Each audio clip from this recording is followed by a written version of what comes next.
Hi, thank you for joining Icky McSticky, your favorite internet twig with dry eyes covered in syrup. Yes, this is my first video, and yes, I'm aware none of you care. But I'm here to talk about the topic at hand, and that is GTA Heists.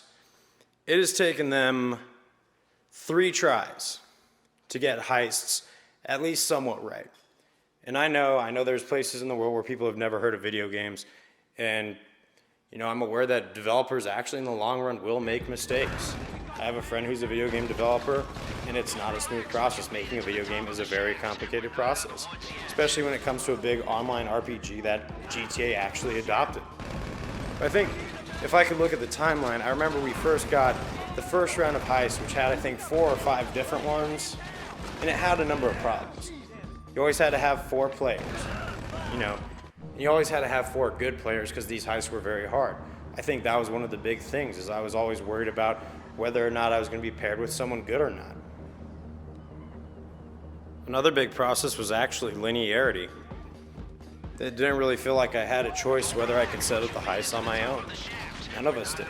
It was one basic storyline. In fact, the last one was the only one you could really consider a heist. Well, that and the first one, because you were actually robbing a bank.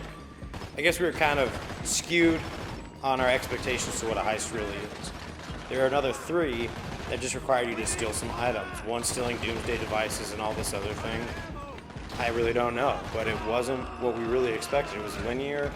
Not all of them entailed stealing money, but a lot of them entailed a lot of teamwork. And when you're doing a video game and you're trying to forget your troubles, it's really hard to stay focused as the heist demands. But then we came across round 2, the doomsday heist, and I honestly feel like it was a little bit of an improvement. Not 100% improvement, but an improvement nonetheless.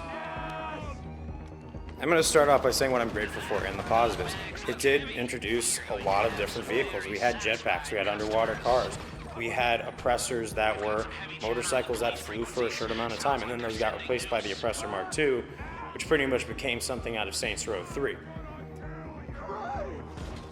And these vehicles were fun for free roam. When I would go around with my friends, and we would have jetpack battles, and we would have oppressor races just in our free time when we weren't making money. But back to the heists, they really were still linear, but they did tell an interesting story, and I do love the whole AI taking over humanity thing that they went for. Difficulty for the most part though did get ramped up, and I get it, they were introducing new challenges. Not every day do you see invisible robots with miniguns. And it was a really great challenge going along with my friends and learning how to beat these guys, finding an easy way.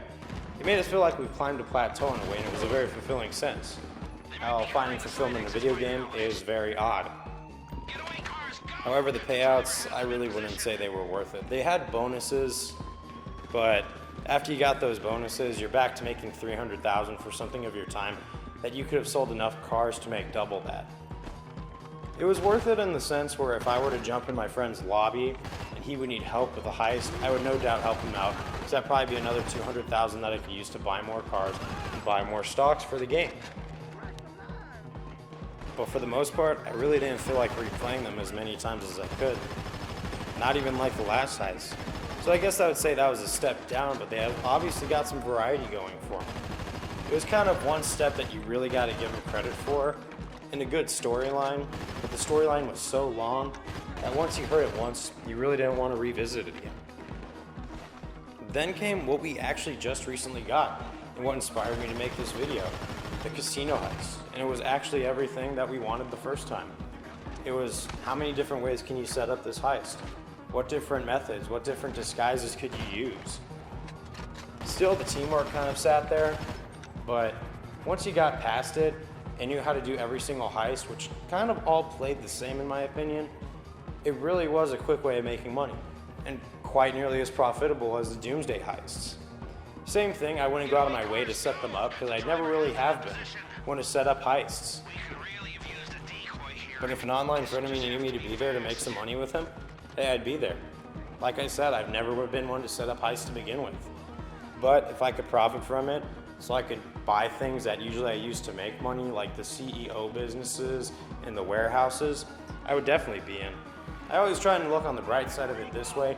Even though I didn't get much out of it, I saw that the community was getting a ton out of it and really loved it the most out of anything. I guess third time really is a charm in that sense. But all in all, I'm really looking forward to when this game bleeds into the next generation consoles. I've listened to how they're planning on making backwards compatibility work for the next Xbox, and I'm excited.